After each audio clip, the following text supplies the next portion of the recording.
episode 161, Senyum Jahat. Luo Xian berjalan di antara binatang iblis, berhenti sedikit di dekat King Ruo saat dia melihat kelompok di mana mereka berada. Sialan kau Luo Xian, apa yang kau inginkan? Wang Shu tidak lagi menahan diri dan berteriak marah.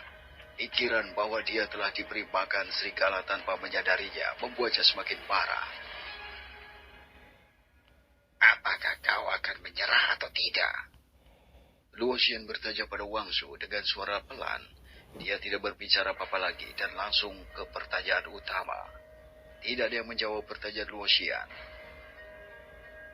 Hanya untuk mengingatkan kalian semua, bocah itu tidak bisa mengalahkan semua binatang iblis ini. Itu tidak mungkin baginya. Luo Xian berbicara dengan arogan saat dia mengangkat tangannya, menyatakan bahwa dia adalah penguasa sejati dan makhluk terkuat di sini.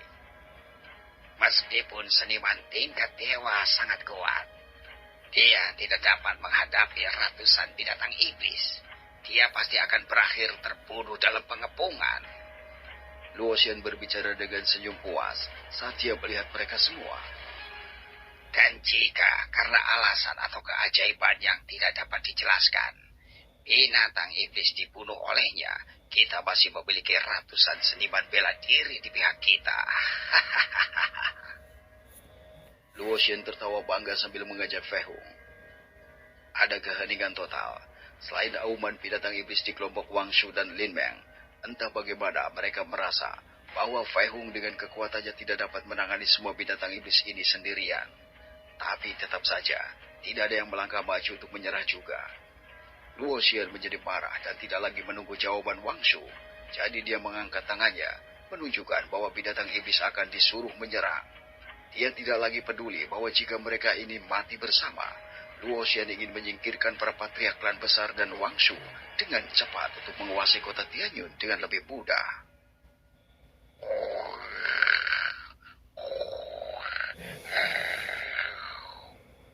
Kawanan binatang iblis menerkam kelompok itu, menyebabkan kelompok Wang Shu dan Lin Meng merasa tubuh mereka berat di bawah tekanan yang dipancarkan oleh binatang iblis ini. Erangannya menyakitkan terdengar. Xin Wanying merasakan banyak rasa sakit di tubuhnya. Dia jelas merasa ada yang menggendongnya, jadi dia merasa takut.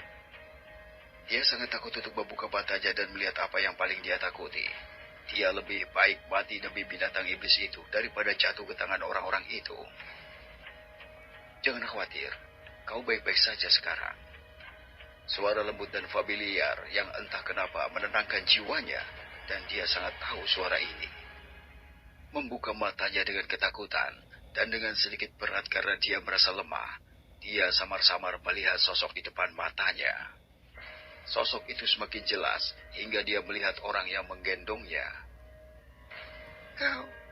Xin Wanying bergumam kaget, masih dengan rasa sakit di tubuhnya. Orang yang menggendongnya adalah Fei Hung. Tapi bagaimana mungkin dia? Bukankah dia di luar kota untuk membantu yang lainnya? Mengesampingkan pertanyaan-pertanyaan itu, Xin Wanying bersuka cita karena dia tidak jatuh ke tangan Luo Zhang. Tapi segera dia merasa malu mengetahui posisi tubuhnya. Fei Hung menggendongnya di depan dengan kedua lengan kuat. Xin Wanying ingin Fei Hung menurunkannya, tetapi saat dia mencoba bergerak, rasa sakitnya terus datang kembali. Apakah kau ingin aku menurunkanmu ke bawah? Fei Hung memperhatikan perilakunya dan bertanya padanya.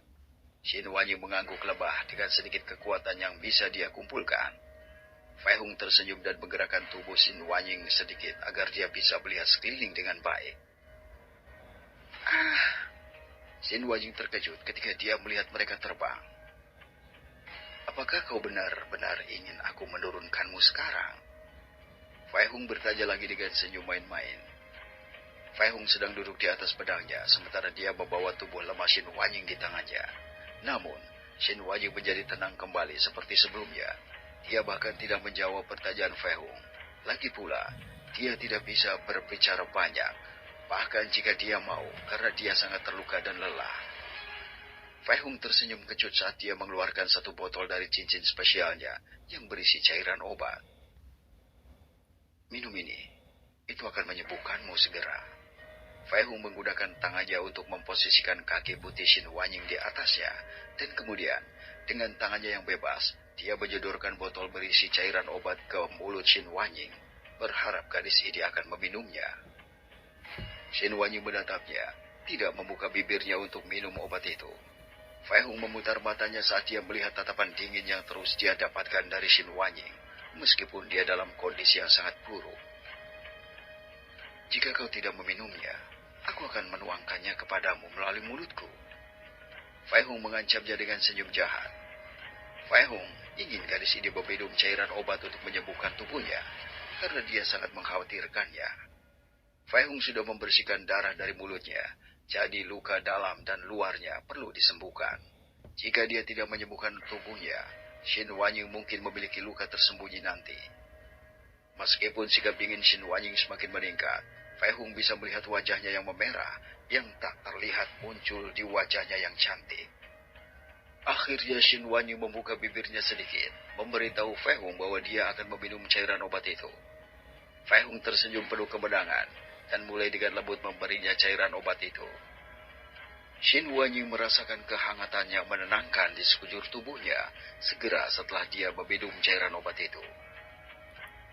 Apakah ini ramuan spiritual? Shin Wanying tidak bisa tidak bertanya-tanya, apakah Fei Hung telah memberinya ramuan spiritual? Karena ramuan spiritual akan menjadi satu-satunya yang dapat dengan cepat menyembuhkan tubuh seseorang hampir seketika. Setelah beberapa menit, Shin Wanying merasa jauh lebih baik. Terima kasih. Shin Wanying berbisik dan menghindari menatap langsung ke mata Fei Hung. Fei Hung mengangguk dengan senyum lembut, tetapi kemudian menggelengkan kepalanya dan berkata, tapi akulah yang harus berterima kasih. Shin Wanying merasa bingung dan berbalik untuk melihat Fei Hung. Fei Hung tersenyum lembut padanya, seolah-olah dia adalah seseorang yang penting baginya. Tatapannya jelas menunjukkan rasa terima kasih tanpa kepalsuan di matanya. Aku berterima kasih karena berpikir ingin mengambil resiko, bahkan sampai ingin mengorbankan diri untuk menyelamatkan orang lain. Fei Hung dengan lembut berkata, aku tahu, kau berpikir untuk membuat binatang iblis itu mengejarmu untuk menyelamatkan ibumu. Tetapi, dengan melakukan itu, kau juga menyelamatkan Yin Er. Untuk itu, aku berterima kasih dengan sepenuh hati. Fei Hung tersenyum dan berkata jujur pada Shin Wanying. Fei Hung menyimpulkan dari apa yang samar-samar dia dengar dari teriakan Shinzi, bahwa Shin Wanying telah menarik binatang iblis untuk mengejarnya, dan dengan demikian menyelamatkan mereka. Fei Hung telah memperluas indera spiritualnya, dan memperhatikan bahwa Shin Wanying telah pergi jauh, melarikan diri dari binatang iblis dan orang-orang yang mengendalikan mereka. Sekarang, mereka sangat jauh dari pusat kota dan kediaman keluarga Shin. Jadi sungguh mengejutkan bagi Fei Hung bahwa Shin Wanying bisa bertahan begitu lama dan berlari sejauh itu, meskipun dia dikejar oleh binatang iblis tanpa bisa untuk beristirahat setiap saat.